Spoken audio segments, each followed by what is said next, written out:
recevoir des directives, je veux recevoir des instructions pour ma vie, pour ma destinée, dans cette parole d'aujourd'hui. Prie pour que ton cœur soit à la terre que Dieu attend. Dieu attend une terre ce soir, une terre disponible, une terre fertile, une terre qui accepte, une terre qui reçoit, une terre qui change les choses. Alléluia. Qui accepte de changer les choses. Alléluia. Une terre qui va lui être favorable. Une terre qui va lui être favorable. Est-ce que tu peux avoir la soif de devenir cette terre ce soir? Lève la voix, dis à Dieu, j'ai soif de toi, Seigneur. Je veux te boire comme l'eau vive. J'ai soif de toi, j'ai soif de toi. Je veux te boire comme l'eau vive. Tu es le pain de vie, je veux te manger. J'ai faim de toi, j'ai faim de te découvrir. J'ai faim de te comprendre. Que mes oreilles s'ouvrent, que mes yeux s'ouvrent, que mon cœur s'ouvre, que la résistance tombe, que l'ignorance tombe. Au nom puissant de Jésus. Alléluia. Alléluia. Alléluia. Père, nous te prions cet après-midi. Révèle-toi à ton peuple. Manifeste-toi à nous, Seigneur. Éclaire-nous, Seigneur. Tu as dit que le Saint-Esprit, quand il viendra, il nous enseignera toutes choses. Voici le moment. Voici le moment. Voici le moment. Parle-nous, éclaire-nous, fais-nous comprendre, fais-nous voir, fais-nous savoir, fais-nous connaître, fais-nous expérimenter qui tu es. Nous voulons, Seigneur, te découvrir, nous voulons te voir, nous voulons t'entendre. S'il te plaît, Seigneur. Commence avec nous, chemine avec nous, termine avec nous. Que tout soit par toi, pour toi et avec toi, au nom puissant de Jésus. Amen. Amen. Amen. Gloire à Dieu. Je veux te demander de saluer ton frère, mais s'il te plaît, juste un check. Faut faire attention. Juste un check. Alléluia. Parce que ces histoires-là ont commencé à recirculer dans le pays. Alors, check. Alléluia. Fais juste un check. Hein? Maman. Ça là, check. Ah. Alléluia. Gloire à Dieu.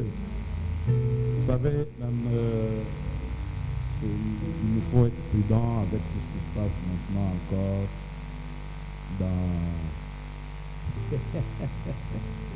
dans notre province, n'est-ce pas?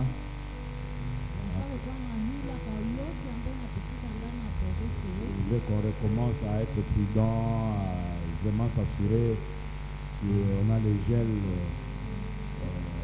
comment on appelle ça? Les gels quoi? Désinfectants, n'est-ce pas? Toujours désinfecter les mains, éviter les bonjours avec les mains. Faites attention, vous qui ne vous saluez que par un saint baiser. Alléluia. Il faut recommencer à faire attention parce que il y a des situations un peu compliquées qui sont en train de réapparaître avec des maladies virales pour lesquelles il faut que nous puissions être regardants. Alléluia. Que Dieu soit béni. Nous allons encore aujourd'hui nous exposer à la parole de Dieu. Alléluia. Oh, est-ce que tu es là? Oh, que Dieu nous fasse du bien aujourd'hui. J'aimerais qu'avant qu'on aille plus loin, que nous puissions lire Osée.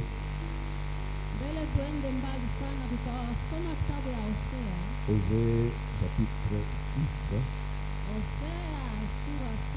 le 3e verset. Osée chapitre 6, le 3e verset, il dit, connaissons, cherchons à connaître. Connaissons, virgule, cherchons à connaître l'Éternel, sa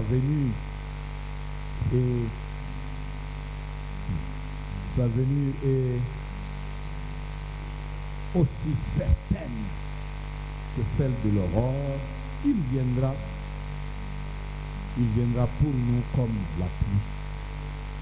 la pluie du printemps qui arrose la terre. Alléluia. Connaissons, regardons le texte, connaissons, cherchons à connaître l'Éternel. Il s'agit ici d'une action que nous devons faire. Par rapport à notre Dieu, qui est un Dieu qui se révèle. Parce qu'il a dit, vous me trouverez. On trouve quand on cherche. Il a dit, vous me trouverez. Ça veut dire qu'il a assuré que si nous le cherchons, pas de n'importe quelle manière, si nous le cherchons de tout notre cœur, finirons par le trouver. Donc, nous devons savoir où le trouver pour savoir où chercher. Dieu est dans sa parole. Dieu est sa parole. Et nous le cherchons dans sa parole. Et c'est notre devoir de connaître qui il est, de chercher à connaître. Il y aura une connaissance d'un niveau. Ne t'arrête pas là-bas. Continue à chercher.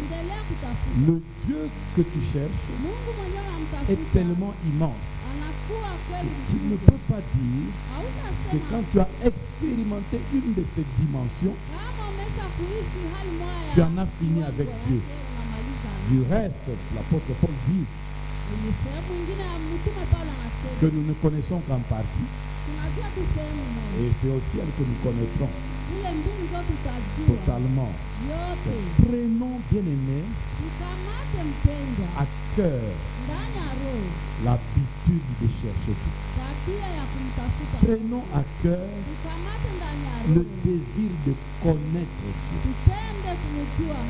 Il y a beaucoup d'avantages à connaître Dieu. Quand vous lisez le psaume 91, vous voyez là-bas, il dit, puisqu'il me connaît, je le délivrerai. Il y a des délivrances qui viennent parce qu'on connaît le nom de Dieu. Alléluia. Donc, bien aimé dans le Seigneur, nous devons investir la vie que nous avons sur terre pour connaître Dieu, chercher à le connaître. Connaître Dieu parce que nous devons marcher avec Dieu. Et deux personnes ne peuvent marcher ensemble s'ils ne se sont pas mis d'accord. Et pour qu'ils se mettent d'accord, il faut qu'ils se connaissent. Nous marchons sur base de quels accords? C'est pour cela que le peuple qui a marché avec Dieu était un peuple d'alliance. Un peuple en accord avec Dieu. Et que nous aussi, à travers Jésus-Christ, dans la nouvelle alliance, nous sommes un peuple d'alliance. Nous sommes un peuple qui est en accord avec Dieu.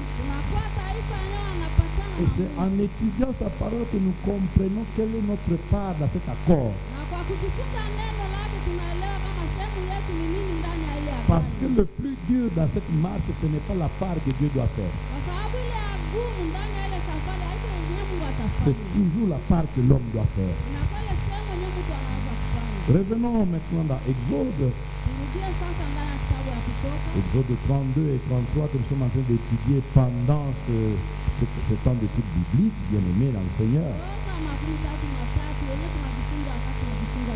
Quand nous regardons Exode 33 à partir du premier verset, Nous voyons que nous venons d'Exode 32 où le peuple qui a vu les miracles de Dieu et qui a expérimenté la puissante main de Dieu a péché.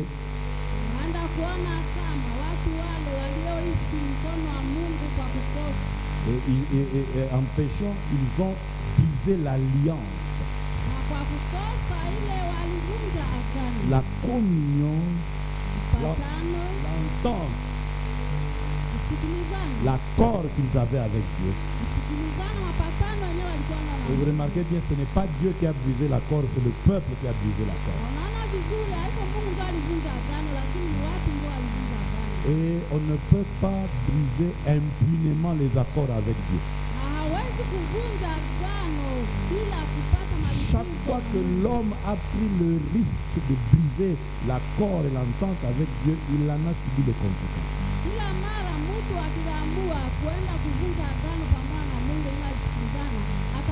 Il faut bien comprendre ici que briser l'accord, briser l'entente avec Dieu ne doit pas être une fatalité.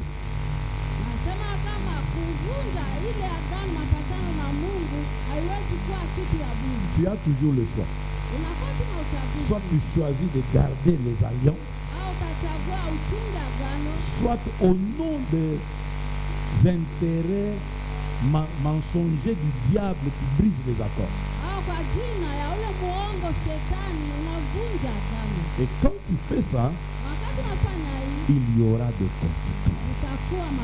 Souvent le peuple est en train de vivre des choses croyant que Dieu est devenu méchant, mais ce sont des conséquences de notre mauvaise manière de marcher avec Dieu.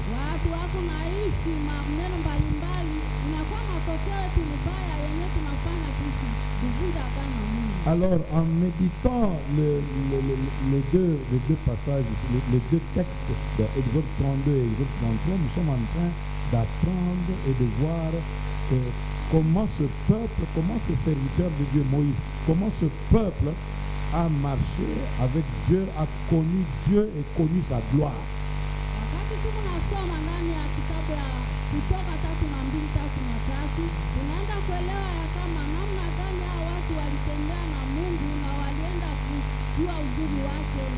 Comment Dieu leur a révélé sa gloire? Qu'est-ce qu'ils ont appris en essayant de marcher avec Dieu? Qu'est-ce qu'ils ont bien fait? Et qu'est-ce qu'ils ont mal fait? Le Seigneur nous dit que nous devons toujours tirer les leçons. Tirer les leçons des histoires. De l'histoire de notre marche avec Dieu. Et même de ceux qui nous ont précédés. Parce que je répète, le péché ne doit pas être une fatalité.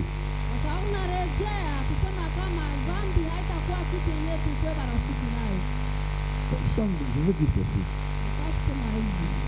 Souvent, il nous arrive aux chrétiens de penser que, en tout cas, bon, comme on dit déjà que la chair est faible, donc on a reçu mon caca dans la caca.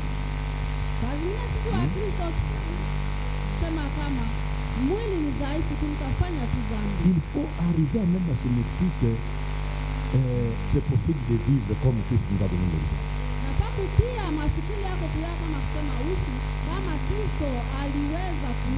Si cette pensée, cet état d'esprit devient le nôtre, alors le péché sera un accident et non pas un mode de vie. L'une des grandes leçons que nous apprenons dans ces deux textes, Exode 32 et Exode 33, c'est qu'il ne faut jamais s'installer dans le péché. Vous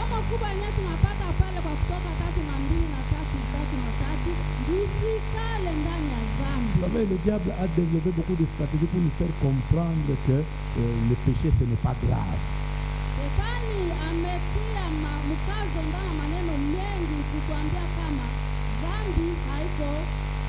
C'est pas grave. Donc, au point où on est parvenu à faire comprendre qu'il y a des grands péchés, des péchés honteux, des péchés terribles, il y a aussi des péchés négligeables.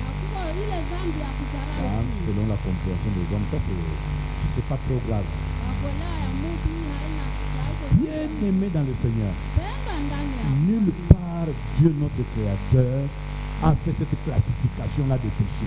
hakuna fasi yenye Mungu muumba wetu alitia kupanga ile hali ya Le dhambi. péché, c'est un péché et Dhambi ni dhambi, il n'a pas de couleur favorable, de couleur défavorable. Dieu n'aime pas le péché. haina rangi fulani au rangi fulani. Dhambi yote Mungu Quand haipendi. vous marchez avec un allié, Wakati unatembea na ule mtu mwenye anashinda, surtout que cet allié-là est plus fort que vous. na ile kifungo na kuwa nguvu kuliko wewe. Parce que d'ailleurs, la stratégie, quand on cherche un allié, il faut plus chercher un allié qui est plus fort que toi. Kama unatafuta mtu unatafuta mwenye anakuwa nguvu kuliko wewe. Fais attention de ne pas énerver l'allié. Angalisho, usimkasirishe ule mtu. Donc, comprends comment marcher avec lui en évitant ce qui va l'énerver. Elewa namna gani utatembea naye kuepuka ile yenye kumkasirisha. Donc, je disais que je suis en train de comprendre que le péché, c'est quelque chose que Dieu n'aime pas, quels que soient les raisonnements et les philosophies que les hommes ont fait sur le péché. Unaelewa kama dhambi ni kitu chenye Mungu hapende, ijapokuwa nini nao anazungumza juu ya dhambi mtu anapenda. Et nous tirons donc la leçon que le chrétien ne doit pas s'habituer ni banaliser le péché. Na tunaanza kusema Mkristo hauwezi kuzoea dhambi. Nous sommes dans une ère, dans une saison où on fait tout pour que le péché non seulement se multiplie, mais soit aussi banalisé. Tunakuwa ndani ya dunia yenyewe, tuko naona tufanye dhambi sikuwe kitu yenyewe tuiletee njia, lakini ikuwe kitu yenyewe tuachane nayo kabisa. En fait, on dit ceci. On fait en sorte que, bon, d'abord, le péché, il y a plusieurs façons de le faire maintenant. Dhambi inakuwa namna mingi ya kufanya dhambi, Parce qu'on te propose beaucoup de choses kwa sababu qui ne sont pas en accord avec la parole de Dieu, mais on te le propose sous un angle de nouveauté. wanakuletea vitu mingi yenyewe haiko ndani ya neno la Mungu, inakuwa maneno ya kutia dhambi. Et au nom du modernisme, les hommes aiment ça.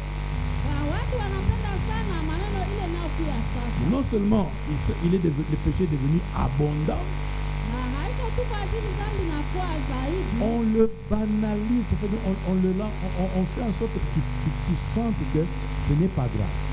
Wanakuacha ujia kama dhambi haiko nguvu, haiko kitu. Bien aimé, ce n'est pas parce que les hommes ont dans leur philosophie pensé que ce n'est pas grave que pour Dieu ce n'est pas grave. Haiko ndani ya kila mtu akisema dhambi haiko nguvu, na ndio Mungu kwake tu akasema haiko nguvu. Exode 32, vous allez remarquer que le péché là a coûté la vie des gens. Kwa kutoka 32 utaenda kuona kama ile dhambi ilinunua maisha ya watu. Non, ça les a amenés à la mort. Iliwabeba kwa kufa. Ça veut dire que Dieu qui a dit que l'âme qui pète et celle qui mourra n'avait pas menti. Na mule Mungu mwenye alisema nafsi inayotenda dhambi na kufa hakusema onyo. Bien aimé dans le Seigneur, Tena nani ya Bwana? que le Saint-Esprit, quand le Saint-Esprit t'interpelle sur quelque chose que tu dis, que tu penses ou que tu fais, qui est en contradiction avec la parole de Dieu, mais n'entre pas dans le système de commencer à réfléchir, raisonner, philosopher avec le Saint-Esprit. Humilie-toi, demande pardon, change de position et continue ton chemin.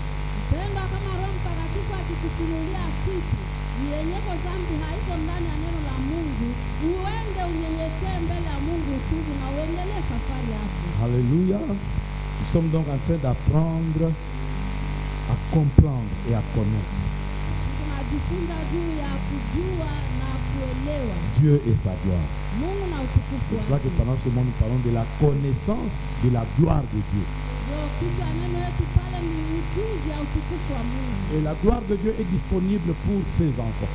na utukufu wa Mungu unakuwa tayari kwa ajili ya watoto wake. La gloire de Dieu a mis, Dieu met sa gloire à la disposition de ceux de son alliance. Mungu anatia utukufu wake kwa utayari kwa wale wanaokuwa na agano. Ceux qui ne sont pas en alliance avec Dieu entendent de loin les effets de la gloire de Dieu. Wale hawana agano pamoja na Mungu wanangojea kwa mbali kitu ya C'est utukufu pour wa ça que Mungu. les enfants de Dieu doivent tout faire, remplir les conditions pour que Dieu manifeste toujours sa gloire afin qu'on entende toujours parler de Dieu. Na ndio watoto wa Mungu nafaa tufanye yote tutimize agano ya Mungu yenyewe tuko naye, hivi yote tuonekane utukufu wake ndani yetu na tuone kwa mtu. Frères, sœurs, sachez que Dieu a besoin de manifester sa gloire, mais le canal par lequel il manifeste sa gloire, ce sont ses enfants d'alliance. Dada kaka, jua ya kama Mungu anapenda aoneshe utukufu wake, na utukufu wake utaonekana ndani ya watoto wake wale wanaokuwa na agano. Et si tu es enfant d'alliance, Na kama unakuwa mtoto wa agano, racheté par le sang de Jésus, ukombolewa na damu ya Yesu, pardonné par le sang de Jésus, usamehewa na damu ya Yesu, devenu enfant de Dieu à cause de la mort et de la résurrection de Jésus-Christ. kwa mtoto wa Mungu juu ya kufa na utukufu wa Quel Yesu. que soit ce que tu vis maintenant, Japokuwa nini unaishi quelle que sasa, soit ta position actuelle, japokuwa hali gani quelle que unaishi, soit ta condition actuelle, japokuwa hali gani ya c'est kazi toi yako, le candidat par lequel la gloire de Dieu va passer. wewe unakuwa mchaguzi mwenye utukufu wa Mungu katika. Dieu n'a pas besoin que tu aies déjà fait toi-même des choses pour que lui vienne manifester sa gloire. Non. Mungu hana haja ya kusema ulishafanya vitu hapo wewe peke kule aoneshe sasa utukufu wake. La seule chose que Dieu te demande, c'est sois fidèle dans ton alliance avec Dieu pour que Dieu manifeste ce que toi tu ne peux pas faire. Kitu Mungu anakuomba kama uwe mwaminifu kwa agano yake ili aweze kuonesha yenye anaweza Vous kufanya. avez vu, nous avons donc commencé par Osée 6:3 Tulianza ndani ya Hosea pour pour montrer l'importance de la connaissance. kwa kuonesha faida ya ujuzi. Dieu tient à la connaissance. Mungu anakuwa ndani ya C'est ujuzi. pour cela qu'il avait dit c'est toujours encore Osée, n'est-ce pas? Osée 4, n'est-ce pas? Hosea 6:4. 4 et 6. Le 4 6, n'est-ce pas? Le 4 6 qui dit que mon peuple périt parce qu'il lui manque la connaissance. C'est pour ça que nous sommes exhortés à faire quoi? À connaître Dieu et à chercher à le connaître davantage. Kwa sababu tunaonywa tumjue Mungu na kumtafuta tena zaidi. Parce qu'il n'y a que celui qui connaît Dieu qui attire la gloire de Dieu. Kwa sababu yule mwenye anamjua tu Mungu ndio anakokota utukufu wa Mungu. Pourquoi est-ce que quand le peuple a péché, que Moïse va être en train d'aller prier, Dieu ne chasse pas Moïse? Kwa sababu kwa nini wakati watu walikosa Musa yeye alienda kuomba Mungu akumsikia? Pendant qu'il parle de tuer le peuple, Kwa sababu wakati anaongea est-ce que Moïse ne faisait pas partie du peuple? Mungu hakukuwa katikati ya wale taifa. Parce que Moïse connaît Dieu, Sababu Musa alijua Mungu. connaît comment marcher avec Dieu. Alijua namna gani kutembea. Et il n'était pas de ceux qui avaient brisé l'alliance à ce moment. Hakukuwa katikati ya wale walivunja. Mais il savait comment parler à Dieu. Lakini alijua jinsi gani kuongea. Au point que quand Dieu parlait d'exterminer le peuple, Wakati Mungu anaongelea juu ya kumaliza ile taifa, Moïse qui connaissait Dieu, c'est-à-dire Musa mwenyewe alimjua Mungu. qui savait qui est Dieu. Alijua Mungu ni nani. Pourquoi? Parce que Dieu lui-même s'était présenté devant lui. Kwa nini? Kwa sababu Mungu yeye pekee alijionyesha mbele. Exode 32, il avait dit quoi? Il avait dit, je suis l'éternel, Dieu miséricordieux, compatissant. Là, il s'est présenté. Alijionyesha kwake, anasema Bwana, Bwana, Mungu mwenye akasirike upesi. Et Moïse a compris que Dieu est un Dieu qui pardonne. Na Musa alielewa kama Mungu anakuwa Mungu wa Quand il a vu la colère de Dieu, il est allé se réfugier dans l'une des caractéristiques de Dieu. wakati aliona hasira ya Mungu akakimbilia kwa tabia moja ya Mungu. Et puis, remarquez, chaque fois que Moïse allait à la rencontre de Dieu, Moïse allait à la rencontre de celui qu'il connaissait. Kila mara uone Musa wakati alikuwa anaenda kukutana na Mungu alikuwa anaenda kwa ule mwenye anamjua. Et Dieu amenait sa gloire. Na Mungu alikuwa akileta utukufu. Il faut aspirer à arriver au point de quand tu vas prier, Dieu vient. Unafaa kufikia kiwango yenyewe wakati naomba jua kama Ça, wakati naomba ça, Mungu ça doit devenir un besoin, une soif dans nos vies. anakuwa kiu unahitaji kabisa ndani ya maisha yetu. Quand je vais prier, Dieu vient. Wakati ninaomba Mungu anakuja. Alléluia. Alors, il connaissait Dieu. Alijua Mungu. Ce qui fait que Dieu est venu vers lui. Naacha Mungu anakuja kwao. Alléluia. L'importance de la connaissance.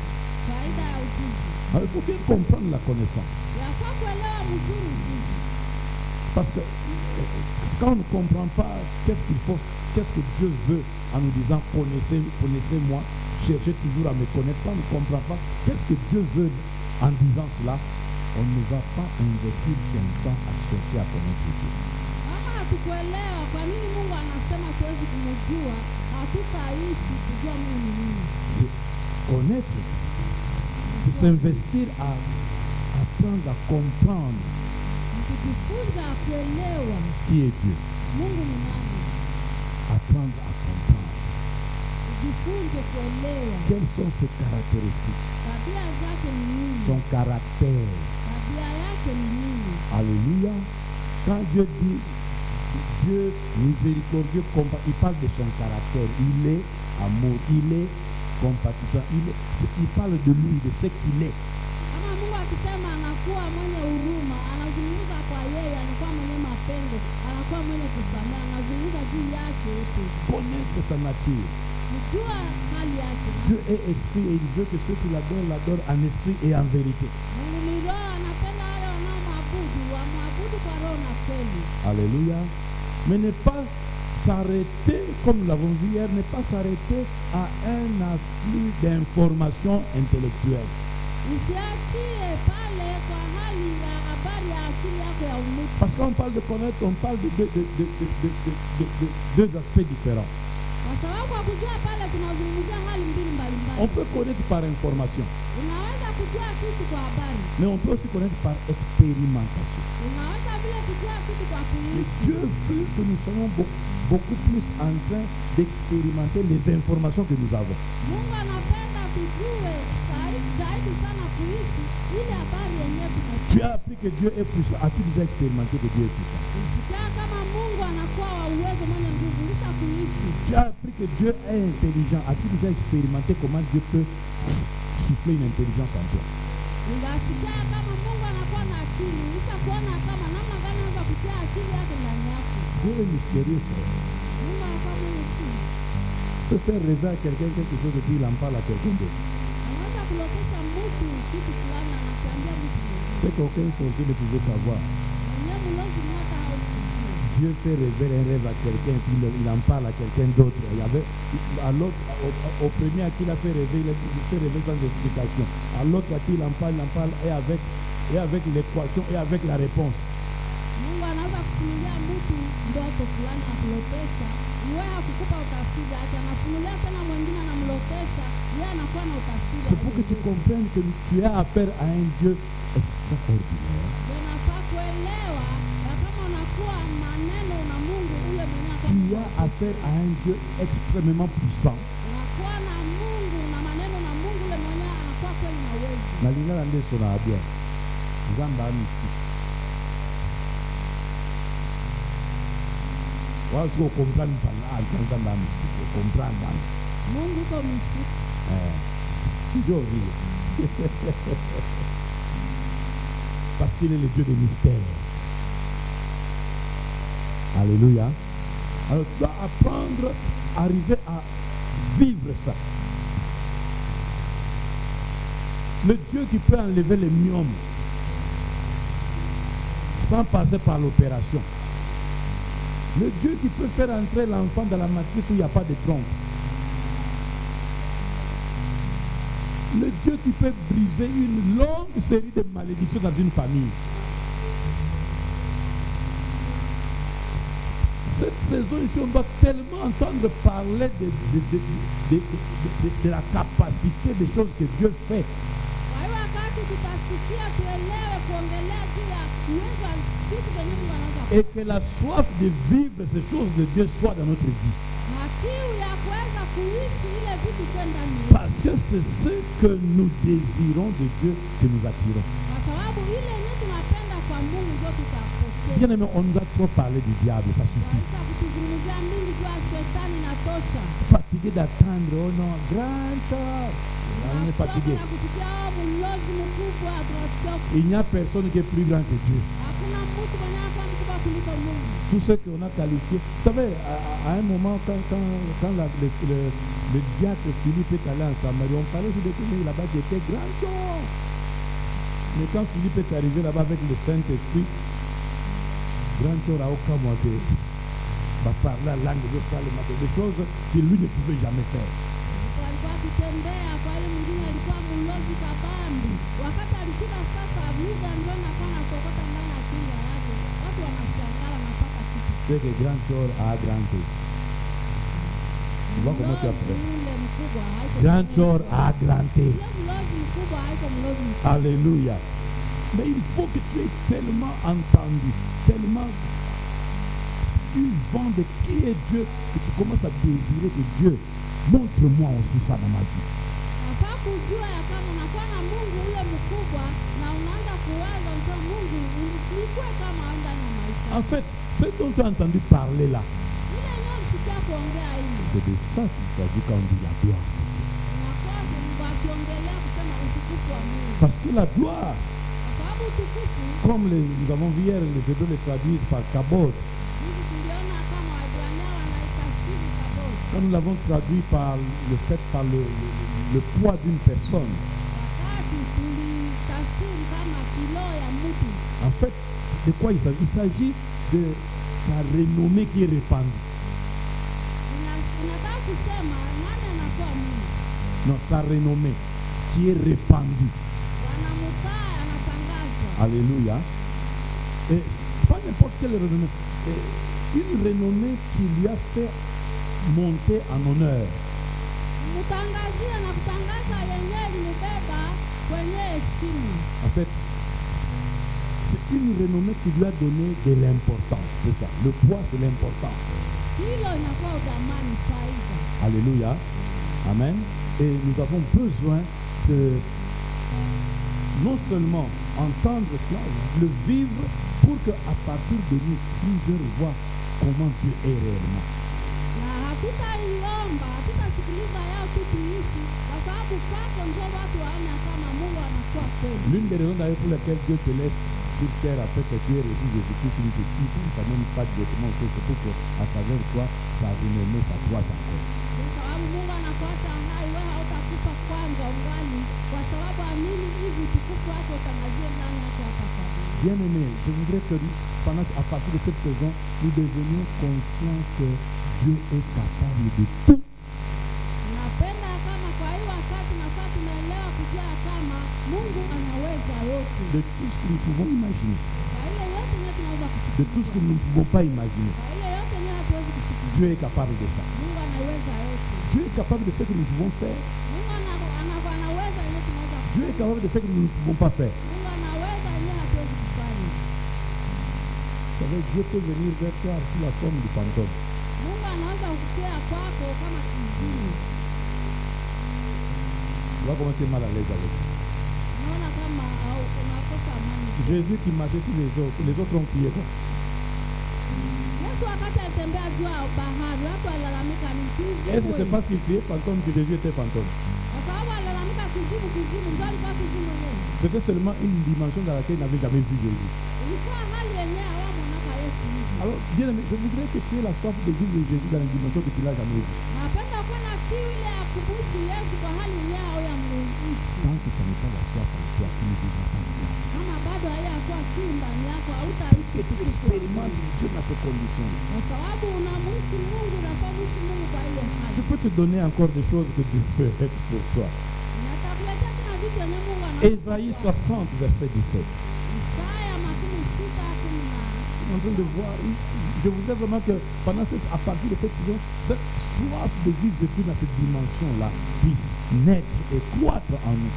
Napenda kwa hii wakati hali ya kuishi ile hali somee kabisa ndani yetu. Parce que la grâce que tu célèbres est attirée vers toi.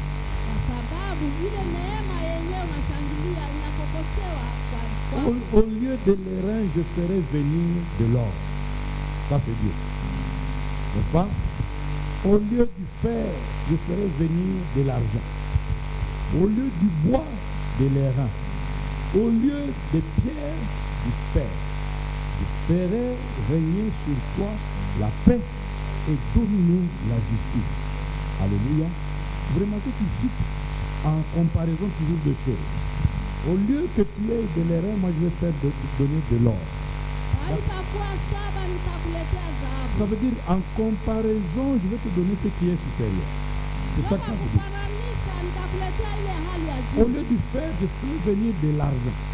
Bali pa saba nitaleta tu. En termes d'éclat, l'argent a plus d'éclat que l'or, que le fer.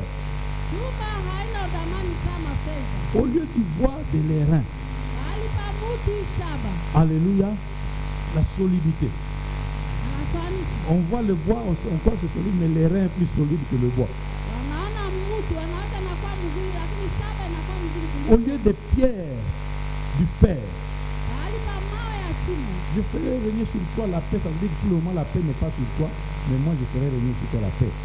Nitakusimamisha nitakuletea salama Et dominer la justice. na kutawala haki. Voilà les œuvres de la gloire de Dieu. Angalia kazi ya utukufu wa Mungu. Là où Dieu est, Wenye Mungu anakuwa, tu as tout le temps la qualité supérieure. unakuwa wakati wote wa hali ya juu. Non seulement il te place dans la qualité supérieure, Hivyo tu anakutia kwa hali ya juu. mais il te donne aussi les choses supérieures. Anakuletea vile vile vitu vya juu. Là où Dieu est avec toi, Mahali Mungu anakuwa pamoja il nawe. fait venir sur toi ce qui est solide. Analeta kukuletea vitu yenye nakuwa nguvu. Les choses qu'il te donne ne sont pas des choses passagères, Vitu yenye nakuletea haiko tu vitu ne sont pas des choses légères, haiko tu vitu ya parce que sa gloire est avec toi. kwa sababu utukufu wake Là où il est avec toi, yenye anakuwa pamoja nawe. il est pour toi un Dieu de paix. Anakuwa na Mungu wa Donc si tu salama. as du trouble maintenant, Kama unasumbuliwa la kwa gloire de Dieu, c'est que tu es la paix. utukufu wa Mungu upate salama. Là où Dieu est présent avec toi, Wenye Mungu anakuwa tayari pamoja il nawe. doit manifester sa gloire. Ataonesha utukufu Et wake. l'un des effets de sa gloire, Moya matokeo ya utukufu c'est wake la justice. inakuwa haki. Combien de fois tu as subi de l'injustice des hommes? Mara ngapi ulikosa haki ya Tu watu? as besoin que la gloire de Dieu se manifeste auprès de toi. Napenda utukufu wa Mungu onekane. Et la gloire de Dieu, la gloire de Dieu, quand on parle de la gloire de Dieu, on parle des choses que Dieu sait faire.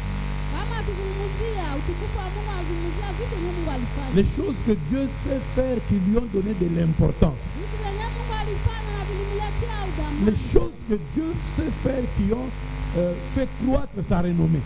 Vitu yenye Mungu alifanya najua kufanya inaleta jina lake linasifiwa. Il n'y a que Dieu qui peut te justifier. Mungu yeye peke Là où atakutetea. tous les hommes te condamnent, Wenye watu wote wanakuja. là où même des systèmes te condamnent, Wenye hata namna inakuja. quand la gloire de Dieu est avec toi, Wakati utukufu wa Mungu uko les pamoja données nawe, changent. Les données changent. hiyo inabadilika. Alléluia. Voyons notre verset. Ésaïe 61, verset 3. Isaya 6:1 mstari wa 3. Ésaïe 61, verset 3. Isaya sura 61:3. Makumi sita na moja. Ok, verset 3. Mstari wa 3. Alléluia.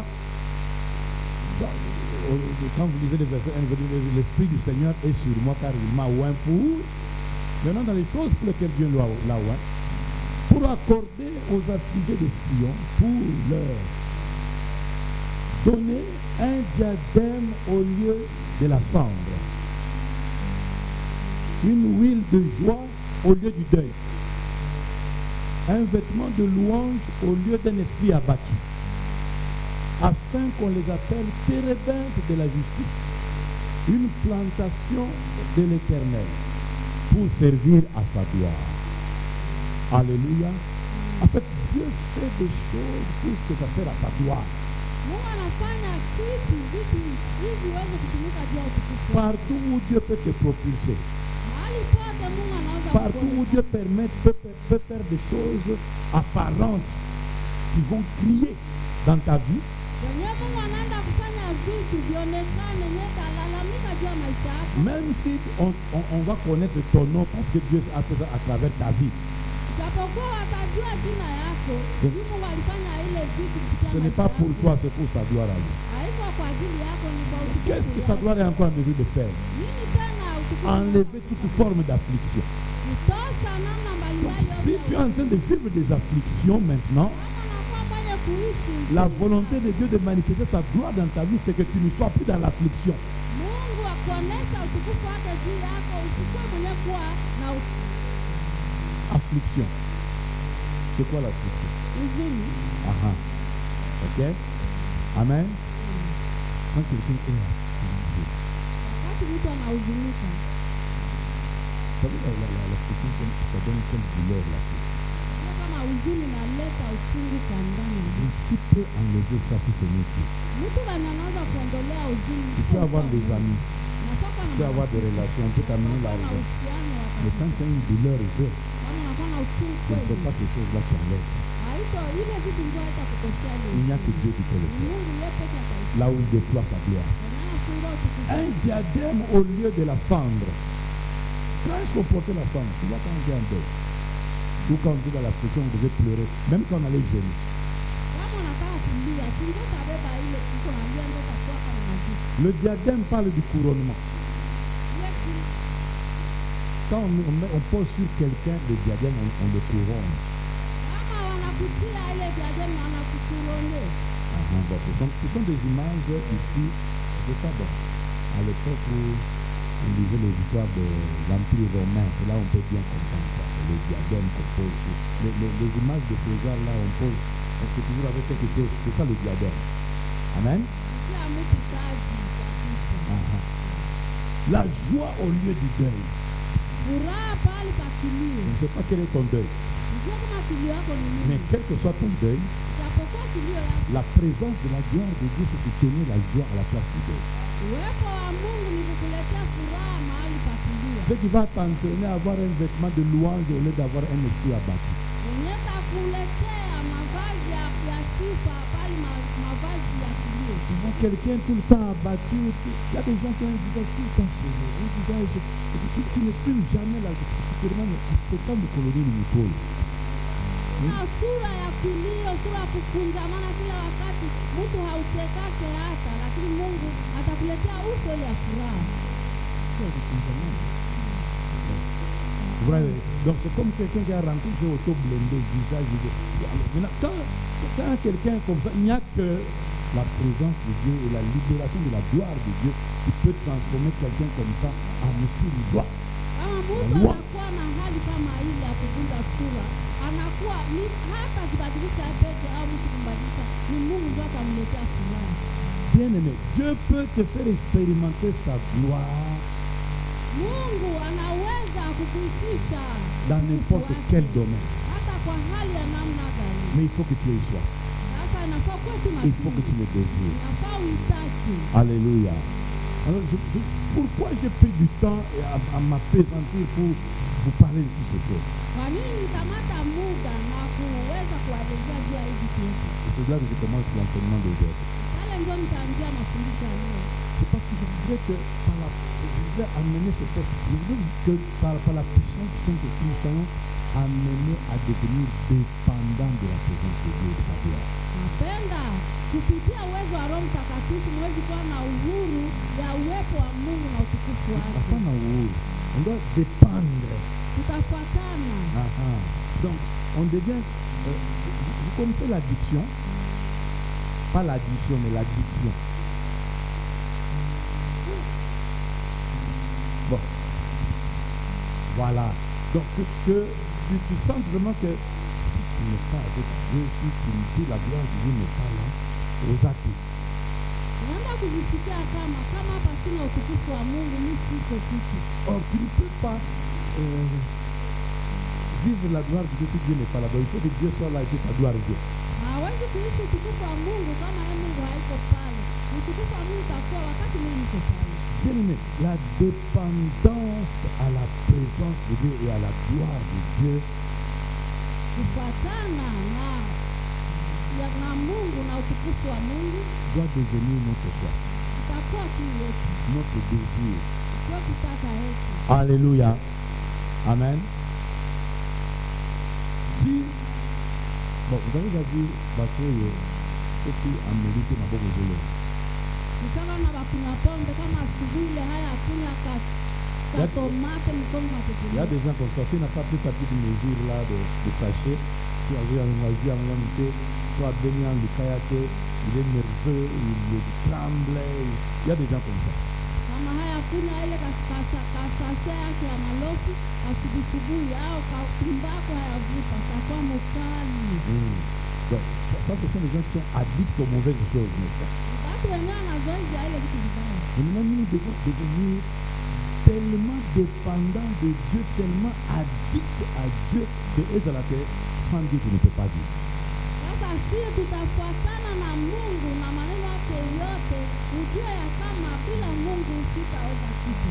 C'est comme ça que nous allons cultiver la soif de le voir tout le temps, de le chercher tout le temps, de l'écouter tout le temps, de l'entendre tout le temps.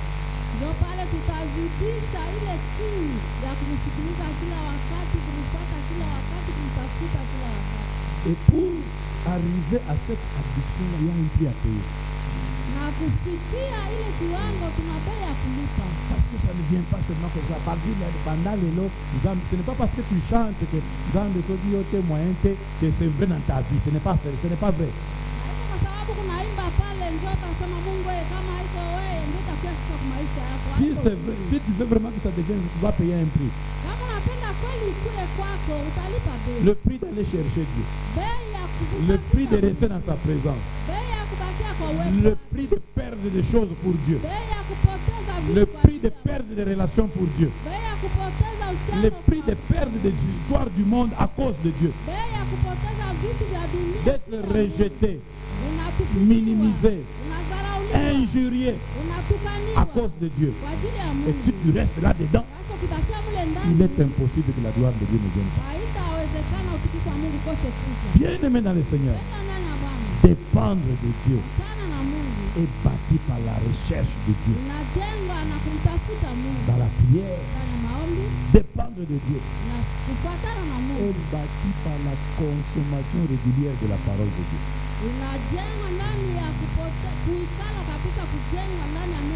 La consommation régulière de la parole de Dieu. Dépendre de Dieu a des signes qui le manifestent dans la vie de la personne qui cherche Dieu. 1. La confiance. Une confiance démesurée, exagérée en Dieu. La confiance même quand on l'injurie. La confiance même quand on essaie de lui expliquer raisonnement de manière logique les choses pour qu'il quitte la foi et qu'il entre dans la raison.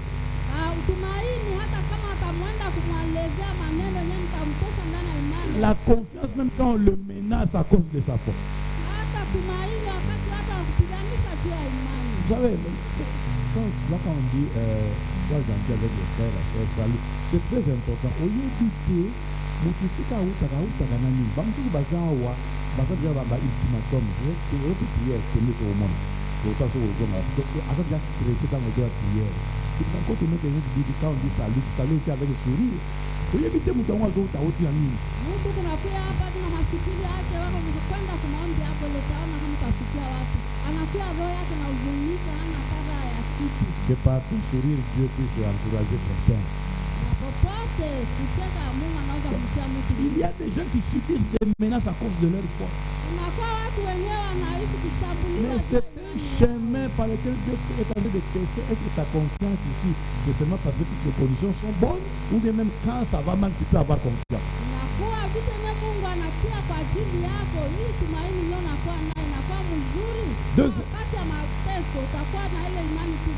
Deuxième signe, la patience. Celui qui se résout à chercher Dieu afin de trouver Dieu, c'est quelqu'un qui cultive la patience à chercher Dieu.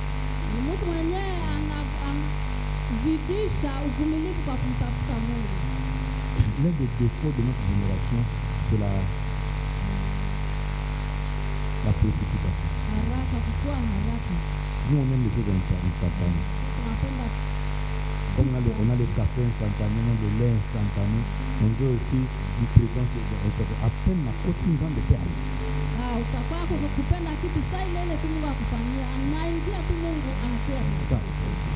Est-ce que tu as lu l'histoire d'Élie? Quand est-ce que Élie a compris que non, ici, on a Dieu? À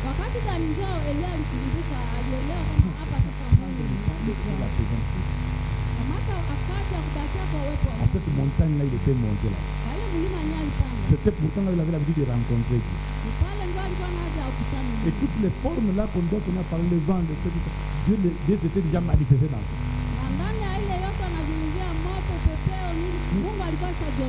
Le fait d'avoir appris à être patient dans la présence de Dieu lui a fait comprendre qu'il ne faut pas marcher avec Dieu avec les habitudes. hali ya kuweza kuzoea kukala kwa uwepo wa Mungu nielewesha ya kama haifai kwenda na Mungu kama kawaida. Les habitudes enlèvent la possibilité de voir Dieu dans plusieurs façons. Kwa kawaida inatosha uwezi kumwona Mungu kwa haraka. Il a patienté. Na alivumilia. Il est resté là. Alibakia pale. Jusqu'à ce qu'il sente que Dieu dit dans la vie, je suis ici. Mpaka wakati alisikia yeye Mungu anasema niko hapa. Il y a des gens qui montrent, qui entrent en prière, qui n'ont même pas entendu Dieu, ils sortent de la présence de Dieu. Wakati tutaingia kwa maombi, haya sasa Mungu anambia nini unatoka kwa uwepo wa Mungu. Celui qui paye le prix pour se retrouver dans la présence de Dieu et être, jusqu'à être recouvert de la gloire de Dieu. Mwenye analipa bei kwa kupata utukufu wa Mungu na kupata makaa pale. C'est celui qui est patient dans la présence de Dieu. Mwenye anakuwa na uvumilivu kwa uwepo wa Mungu. Lisez Exode 32, vous lisez Exode 33, vous allez vous rendre compte que Moïse, Dieu l'appelle dans sa présence et Moïse est bloqué dans la présence de Dieu. Utasikia pale kama kwa Kutoka 3:2-3:3 Musa Mungu anamuita kwa uwepo wake na anasimama pale kwa uwepo wa Mungu. L'une des raisons qui fait que le peuple pêche, c'est parce que le peuple n'est pas habitué à patienter. Kitu moja yenye natuma watu hawezi kufanya dhambi kwa sababu hawana mazoezi ya kuvumilia. Écoutez ce que le peuple dit. Ce Moïse-là, on ne sait pas ce qu'il est devenu. Sikia kitu yenye watu tunasema Musa ule atuwe kama nini amupata kule kwa Mungu. Moïse salambangu n'a pas présence dans Nzambe. On a salambangu kitawa tokinde, faut que nous compte terre promise. Mais qui vous conduit? Ce n'est pas celui qu'on est allé chercher. Musa fanya mbio ufike kule kwa kilima hapo kuya mbio tuende kwa nchi ya ahadi. Ni Mungu ndiye alifanya ahadi. Si Musa yuko natafuta. Donc il fait 40 jours, 40 nuits là-bas. Analala kule siku 14 usiku na mchana. Et il n'est pas sorti parce que le délai était suffisant. Non, parce que Dieu lui a dit, on a péché là-bas, déjà, va régler le problème.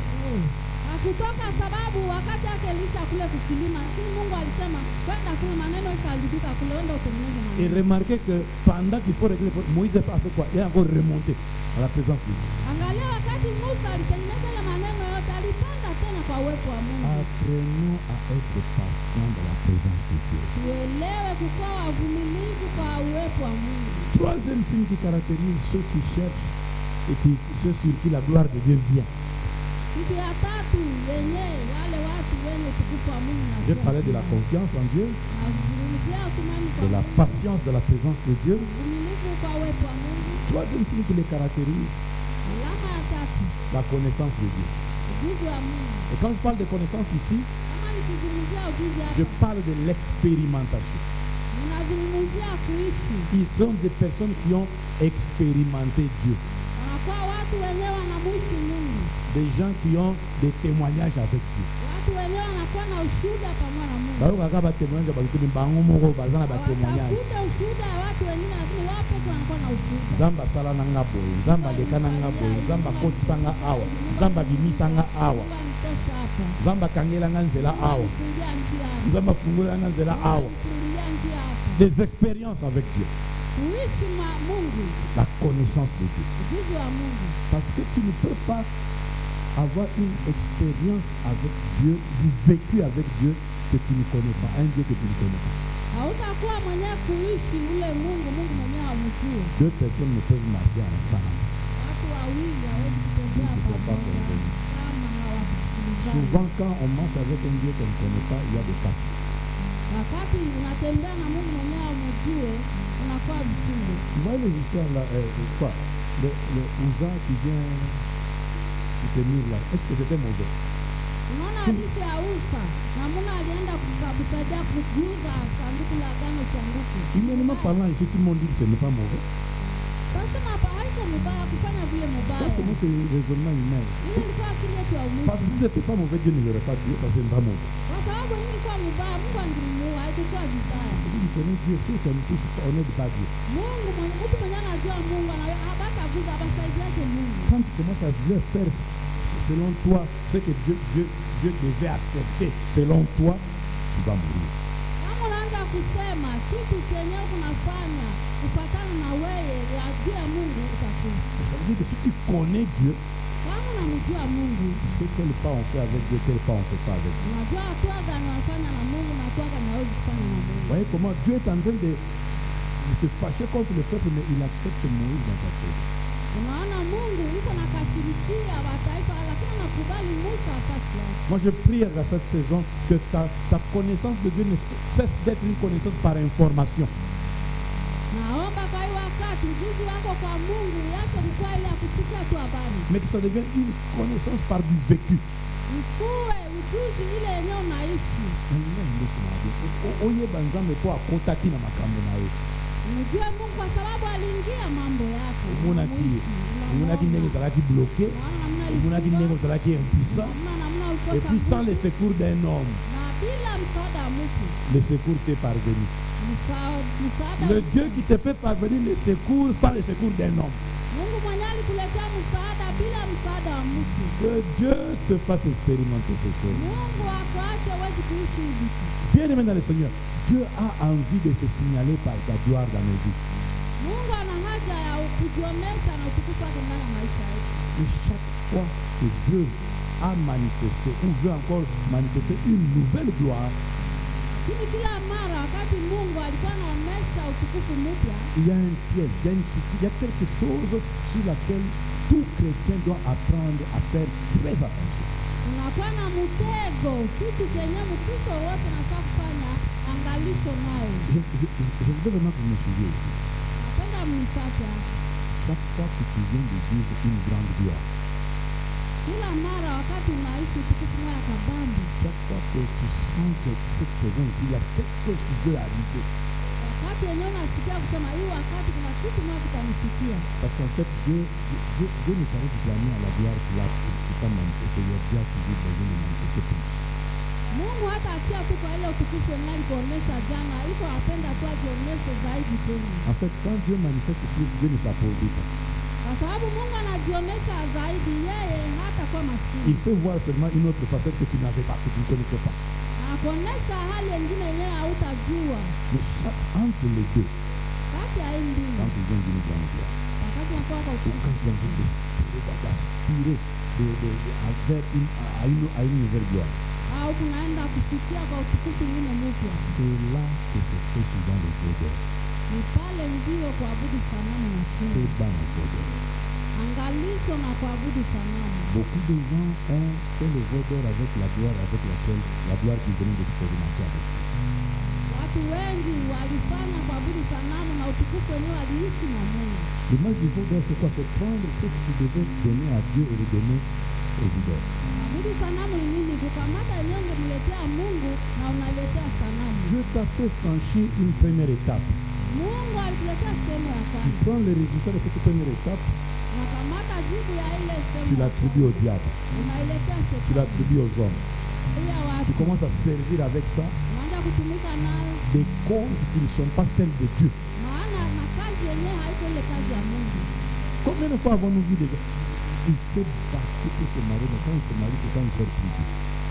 Mtu unapiganisha juu uolewe, wakati unaoana pale Mungu na kuishi. Des gens qui ont prié, Zambe, Fungo, la porte d'élévation. Mais aussi, comme c'est un Dieu de miracle, il fait affouler, on va demander à foula.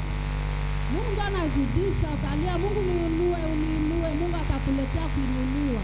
Yeye analeta kuinuliwa. Nous allons dans Dieu, Biso va péter dans les gens de foula biso. Angala wanasema mzunguke watoto wako Mungu tuinue. Zambe comme faire à foula, à fouli. Mungu vile kisa analeta na inua anaifanya. C'est à ce moment-là que tu deviens aveugle pour ne pas comprendre qu'il n'y a aucun trône qui est soutenu, qui peut persister s'il n'est pas soutenu par un auteur.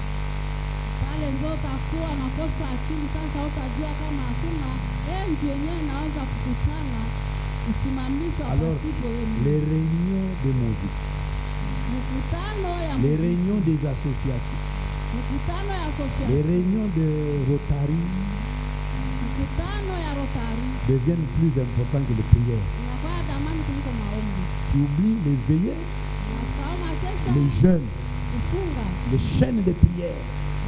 na mnyololo ya maombi. Écoutez, Sikia, quand je prends le Seigneur, hawabadilishake ile kikundi yenyewe il inaleta faut pas changer les formules qui marchent. hautabadilisha ile hali yenyewe kunatembea. Si c'est si tu es arrivé là par Nzamba Bajeli Nayo, Kama ukifikia pale juu ule Mungu wa magoti, tu ne peux pas être maintenu en dehors en Zamba Bajelina. hautakamatika kule kwenye nje ya Attends. Mungu wa magoti. Explique tout ce que tu fais. Eleza yote Non, ninasema. maintenant vous voyez.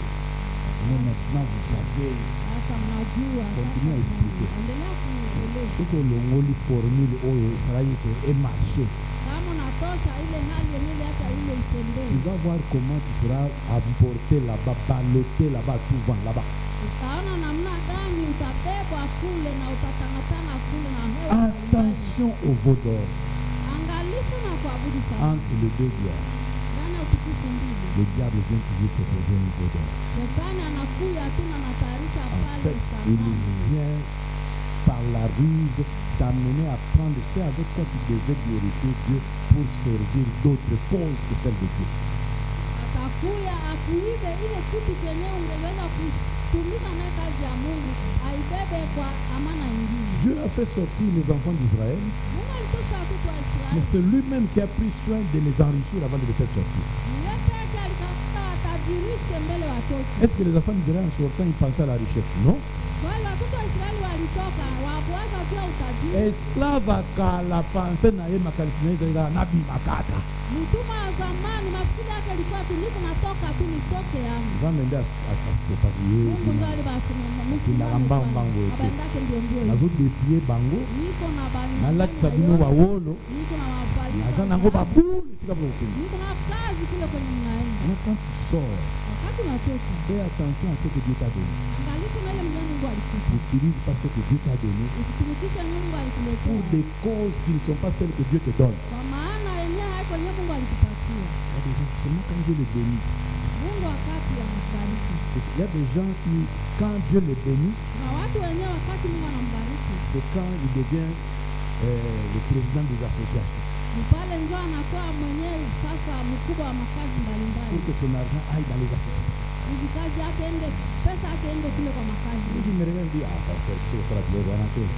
Anaangalia kusema mchungaji pia kufanyaje vitu. Il y a des choses qui ne sont pas parfaitement comme la position, on a fait. Na vitu vyenyewe haufanyi, hawakufikia ile hali. Même tu vas plus poser autre. Na hata hawakufikia ile nafasi. Quand on va te voir t'asseoir là-bas, Wakati watakuona unakaa pale, même au niveau, les gens qui sont là, de ton niveau, ils sont. unaona na hii hali si vitu kwa pale, watu wenyewe wanakuwa na hali yako inafaa hivi. C'est là que tu vas te souvenir de ce que le pasteur est en train de dire. Ni pale ndio sasa utakumbuka yenyewe mchungaji. Que Dieu te garde de vos d'or au nom de Jésus. Mungu na sanamu kwa jina la Yesu. Bien-aimé dans le Seigneur, Tena ndani ya Bwana. quand Dieu te fait passer de l'esclavage, quand Dieu fait sortir son peuple, c'est parce qu'il a une alliance avec le peuple. Wakati Mungu alitosha watu wake ni kwa sababu alikuwa na agano na watu Et wake. quand il te fait sortir de la pauvreté, de l'esclavage, de toute forme d'asservissement démoniaque, Wakati anakutosha ndani ya umaskini kwa hali yote ya hali ya shetani, c'est sa part de contrat qui remplit de l'alliance. ni sehemu ya ile kazi yake yenyewe anajaza na agano. Comme il s'arrange pour que tu ne sortes pas les mains vides. Kwa sababu anajiandaa usiwezi kutoka mkono Et bure. ici, je voudrais insister sur une petite chose. Hapa nataka nirejee juu ya kitu moja S'il kidogo. vous plaît, chers enfants de Dieu, Tafadhali sana watoto wa Mungu, il faut arrêter cette pensée, cette façon de dire là que moi, nous allons le côté. nafaa tuache kusemaka mie sina kitu, ile hali ya kusema C'est kitu parce que yake tu dis ça et tu répètes ça souvent que tu ne vois pas ce que Dieu te donne. kwa sababu narejea kusema tu ile kitu na kwa sababu aone vitu yenye Mungu anakuletea. Tu as quelque chose, c'est seulement différent de ce que l'autre a. Et tu as toujours quelque Unakuwa chose. na kitu yenye Mungu anakuletea yenye utafauti wenye pengine habana. Souvent, quand on se dit que nous sommes de l'autre côté, on pense qu'on n'a rien, on continue à se comporter comme des gens qui n'ont rien. Wakati unasema sina kitu na unaenda kujikamata tu kama watu wenye hawana kitu, Et on finit par se comporter en désordre par rapport à l'alliance. Parce que Dieu a fait sa part, mais c'est nous aussi nous devons faire notre part de l'alliance. unafikia kujikamata kama mtu mwenyewe hana kitu na Mungu. Mungu uko na nasi agano na tunakuwa na vitu. Or, quand le diable vient te proposer le veau d'or, Wakati shetani anakuja kukuonyesha ile le, ya sanamu, le diable vient t'enlever l'opportunité de faire ta part dans l'alliance avec Dieu. shetani anakuja kukutoshea kibali ya kufanya sehemu yako kwa upande wa Mungu. Est-ce qu'on me comprend? Alléluia.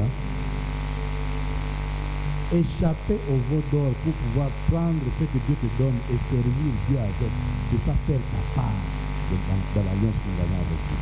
Epuka ule sanamu na ukamata ile mwenye Mungu anakuletea, kwa Mungu anakuletea ufanye kazi kwa ajili yake. Observez ceci. Angalia hii. Dieu dit qu'il est le Dieu de nos pères.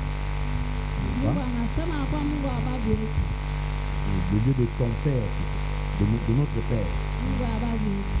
Et quand il dit je suis le Dieu de ton père, Isa anasema yeye Mungu wa baba yetu. le Dieu de ton père, Abraham, Isaac, Jacob, n'est-ce pas? La manière quand il se présente à Moïse, il dit ça. Wakati alikuwa akionyesha na kwa Musa alisema hivi. Pourquoi il n'a pas mis de tes pères? Kwa nini hakusema kwa Mungu wenu? Parce que la personne avec qui il a commencé ces affaires-là, c'est Abraham.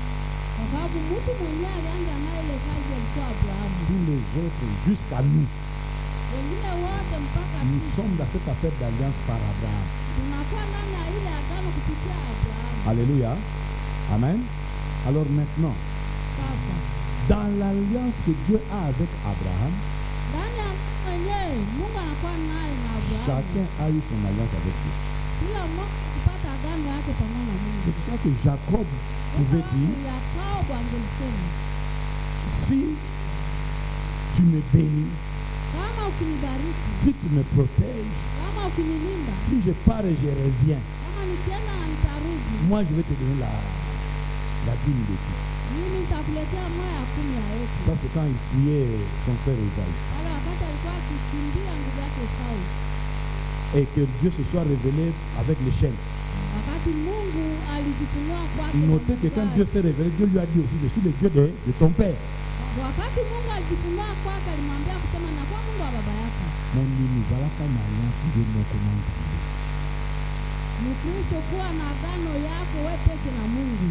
Et puis, ça la nyonso que na alliance wana par na yo okokisaka yango. Ufanye yote kwa ile agano, sehemu yako utimize. C'est que tu peux, c'est que quand tu fais ton alliance avec Dieu, Wakati unafanya agano yako na Mungu, tu le contactes par un sacrifice. unaipatanisha na sadaka. Batu nyonso basala alliance na nzambe basala yango par sacrifice. Watu wenyewe walifanya agano na Mungu, walifanya na kujitoa sadaka. Soit par un sacrifice, soit tu fais un jeu à Dieu. Au unafanya nazini na Mungu, au unafanya sadaka Dès kutoka. que tu as fait ça comme ça, fais tout pour accomplir ta part. Wakati unaifanya hivi, uifanye juu uitimize sehemu yako. Alléluia. Parce que la loi de vêtements et de moisson, c'est un des moyens stratégiques que Dieu a donné pour que chacun accomplisse sa part. Kwa sababu hii sheria ya ile wakati wa mavuno ni ile Mungu alileta wakati ile, ili kila mmoja atimize sehemu yake. Faisons attention aux choses. Fanya angalisho na Ne kwa tombons pas dans l'exercice du vaudeur. usianguke ndani ya ile mazoezi ya kuabudu sanamu. Est-ce qu'on peut mettre, je vais terminer par là, on peut mettre Hébreu 8. Waebrania 8:9. Ceux qui marchent avec la gloire de Dieu, ceux qui veulent marcher accompagnés de la gloire de Dieu, doivent être des hommes d'alliance, de sacrifice, de jeu à Dieu, et qui accomplissent leur part. Watu wenyewe wanatembea kupatana na agano la Mungu na kwa wanakuwa wenye kukimbia kuabudu sanamu, wanakuwa wenye kujitoa.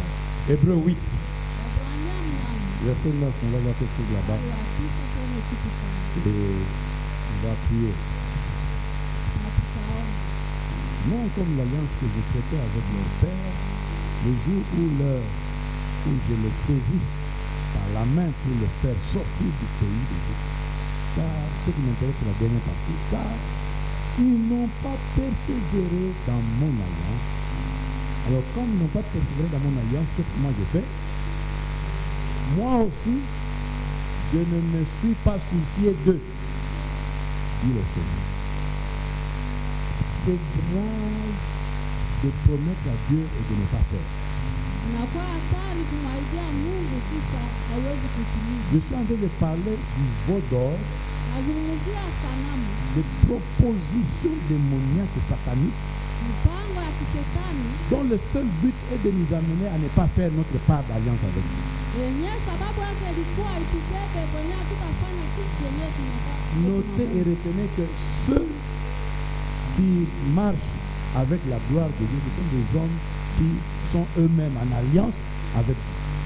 Tukamate na kushika kama wenyewe wanatembea kwa njia ya Mungu, wanakuwa wale wanakuwa na agano na Mungu wao. Alors quand eux ne prennent pas la peine de faire leur part avec Dieu, Wakati wao hawakamate ile nguvu ya kuweza kufanya sehemu yao na Mungu, Dieu dit, et moi aussi je ne me suis pas soucié d'eux. Mungu anasema na mie vile sitawasumbukia. Revenons maintenant dans Exode 33. Turudie sasa ndani ya Kutoka 33. Verset 4, verset 6, où vous voyez qu'eux-mêmes, ils sont devenus tristes quand ils ont entendu que Dieu a dit, je ne viens pas avec. Anasema kama wao peke walikuwa na huzuni wakati Mungu alisema sitaenda pamoja nao. Verset 4. Lorsque le peuple eut entendu ces sinistres paroles, il fut dans la désolation et personne ne mit événement. Pourquoi? Parce qu'ils ont entendu que Dieu a dit, je ne viens pas. Quand il a dit, je ne suis pas soucié. À cause de ce que vous avez fait, je vous abandonne. Sababu alisikia Mungu anasema sitaenda pamoja na nyinyi kwa sababu ya ile yenyewe mlifanya ninawaacha. La gloire de Dieu marche avec l'alliance. Utukufu wa Mungu unatembea pamoja na agano. L'alliance avec Dieu marche avec les vœux et les sacrifices. Agano pamoja na Mungu unatembea na kujitoa sadaka na naziri. Donc, toi qui as compris quelque chose et qui veux absolument appliquer ces choses pour que la gloire de Dieu reste avec toi, le diable va te proposer le veau d'or. Lakini wewe unasikia na unaosikia vitu wenyewe sasa Mungu anatembea pamoja na Mungu. Shetani atakuletea ile sanamu. Fais attention. Fanya angalisho. Décide de toi de ne pas tomber dans ce piège. Amua usiwezi kuanguka ndani ya ile De mtego. prendre la santé que Dieu te donne. Kamate patana na afya. La beauté que Dieu te donne. Uzuri yenyewe Mungu anakuletea. Les moyens que Dieu te donne. Namna yenyewe Mungu Les anakuletea. possibilités que tu n'avais pas avant que Dieu t'a donné finalement. Watu wenyewe ukikuwa nao mbele Mungu anakuletea. Et puis toi tu le prends. Sasa wewe umekamata. Tu commences à servir avec ça des causes qui n'ont rien à voir avec Dieu. Unaanza kutumika nao sababu yenyewe haina makazi. Même si tu expliques ça en bon français, Japokuwa hata utaeleza nao na Kifaransa ya tu mzuri. brises la loi. Avunja agano. Et la conséquence, Matokeo Dieu va t'abandonner à ton triste sort dans le désert. Mungu atakuacha na hali mbaya ndani ya jangwa. La raison pour laquelle ils sont attristés, Ndio sababu walihuzunika. ils ont compris que nous sommes dans le désert. Walienda kule tu nakuwa ndani ya jangwa. Et ils ont dit que le désert terrible et dangereux. Na wanaona jangwa inakuwa hatari. Mais si lui Kama yeye, n'est pas avec nous, kama hayuko pamoja na sisi, qu'est-ce qu'on va devenir là? sasa tutakuwa nini kule? C'était d'ailleurs un des arguments de Moïse Ilikuwa kitu qui disait à Dieu, mais Dieu, si tu les tues ici, on va dire que c'était un Dieu bizarre, tu les as sortis pour les assassiner. Kamwambia Mungu kama ukiwaua hapa atasema kwa Mungu wa wapi? Wewe ndio uliwatosha kule vijio waue. C'est pour dire quoi, je termine par là. Nataka kusema nini na malizia? La vie sans la présence de Dieu, sans la présence de la gloire de Dieu, est pénible et dangereuse. Maisha yenyewe haina uwepo wa Mungu, haina utukufu wa Mungu, inakuwa nguvu na hatari. Elle est pénible. Inakuwa nguvu, C'est des efforts sans résultat. kufanya nguvu pasipo jibu. Elle est dangereuse. Inakuwa hatari. Tu es la cible de tout ce qui peut attaquer dans le désert.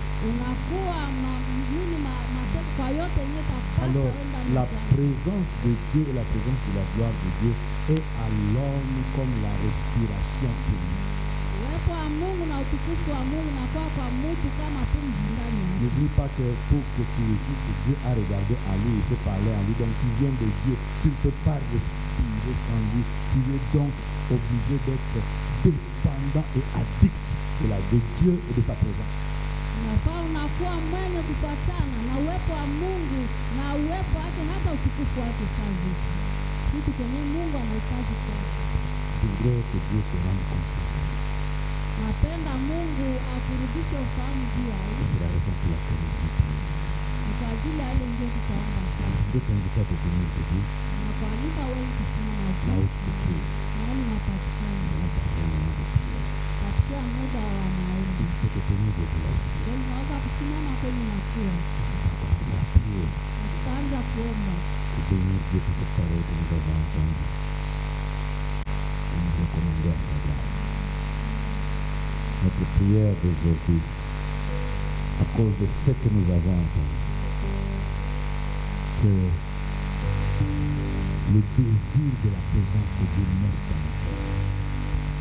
Kutaka uwepo wa Mungu uzaliwe ndani ya roho yetu. Que le désir de sa présence naisse Kutaka ya uwepo wake au uzaliwe point de devenir pour nous une addiction. Que nous puissions devenir tellement dépendants de Dieu et de sa présence. hivi viwezi kukuwa kitu chenye kinakuwa ndani yetu, tufatane na uwepo wake na uongozi wake. Là où Dieu est présent Hali Mungu anakaa et qu'il est bien accueilli, anapokea il vizuri, vient avec sa gloire. anakuwa na utukufu wake. Alors je veux que tu pries pour toi. Napenda utuombee Quand tu comprends wakati unaelewa qu'il est dangereux pour toi kama ni hatari kwako de vivre une vie sur terre kuishi maisha hapo duniani sans la présence de Dieu, bila uwepo wa Mungu, sans la présence de sa gloire. bila uwepo wa utukufu Quand wake. tu comprends Kama ukielewa que tu deviens la cible kama unakuwa nguvu de tout ce qui est dangereux dans le désert, kwa ile yote yenye inakuwa hatari kwa quand jana. Dieu n'est pas avec toi, Kama Mungu haiko pamoja quand sa nawe, gloire ne te couvre pas, utukufu wake haukufuniki. la journée comme une colonne de nuée, Usiku kama awingu, la journée comme une colonne de nuée. usiku kama awingu. Ah, quand il ne te couvre pas la nuit comme une colonne de feu, Kama akikuficha usiku kama wingu wa moto, sans sa présence, tu es exposé. bila uwepo wake uko Tu as besoin de désirer sa présence dans ta vie. Penda uwepo wake kwa maisha. J'aimerais que tu élèves la voix et que tu cries à Dieu, j'ai besoin de toi. Mungu sema nina haja yako Mungu. J'ai tant besoin de toi. Nina haja yako kabisa. Je suis rien sans toi. Niko bure bila wewe. Sans toi, je suis exposé. Bila wewe niko wazi. Sans toi, je sèche. Bila wewe ninakauka. Sans toi, je ne respire pas. Bila wewe C'est toi ma respiration. wewe unakuwa pumzi yangu. Je dépends de toi. Nafuatana na Tu wewe. es plus qu'une bonbonne pour moi. Unakuwa kweli mchungaji kwa Si des malades ont besoin d'une bonbonne pour respirer, kama wagonjwa wanakuwa na moi j'ai besoin de Dieu. mimi nina haja ya Mungu. Moi j'ai besoin de mon Créateur. Mimi nina haja ya Mungu. Moi j'ai besoin de mon Dieu. Nina haja ya Mungu. Je ne veux plus accepter une vie Siwezi kukubali maisha sans la présence de Dieu. bila uwepo wa Mungu. Je ne veux plus accepter une vie, Nakubali maisha quel que soit le lieu ijapokuwa sur cette terre, hapa duniani sans Dieu. bila Mungu. Je refuse Nakataa de me déployer dans la vie kujiachilia ndani ya maisha. en y allant seul, Wenyewe ninakuwa mie peke sans le yangu. Dieu qui est ma bonbonne d'oxygène. Mwenye ananiletea pumzi ya Tu uhai. es plus que l'oxygène pour moi. Unakuwa zaidi kuliko. Tu es plus que l'oxygène pour moi. Unakuwa nguvu. Désire Dieu, désire Dieu, désire Dieu. Mtake Mungu. Désire Dieu, désire Dieu, désire Dieu. Mungu, taka Est-ce que tu peux le désirer encore? unaweza kutafuta tena. Est-ce que tu peux le désirer encore? Kutaka tena. Est-ce que tu peux le désirer encore? Kutaka tena. Est-ce que tu peux le désirer encore? Kupenda tena kutafuta. Désire Dieu, Tafuta Mungu. désire Dieu, Tafuta Mungu. désire Dieu Taka Mungu. qui crée en toi la patience dans sa présence. Tena uvumilivu ndani ya Quand tu entres dans sa présence, que tu ne sois pas pressé, wakati unaingia kwa uwepo wake qu'il usiwe na crée en toi la patience dans sa présence, unaikala uvumilie kwa uwepo qu'il wake. augmente en toi la confiance en lui, Usitoshe tumaini yako qu'il kwake. augmente en toi la confiance en lui. Usitoshe tumaini yako kwake. Oh, qu'il te fasse expérimenter qui il est. Akuletee uishi kama yuko nani. Tu as besoin d'expérimenter qui il est. Unaweza kuishi kama yeye ni nani. Expérimente le Dieu qui ouvre les portes. Ishi ule Mungu mwenye kufungua milango. Expérimente le Dieu qui console. Ishi Mungu mwenye anafariji. Expérimente le Dieu qui enlève la honte. Ishi Mungu ule mwenye anatosha haya. Expérimente le Dieu qui change l'histoire de l'homme. Ishi Mungu mwenye anabadilisha hadithi. Expérimente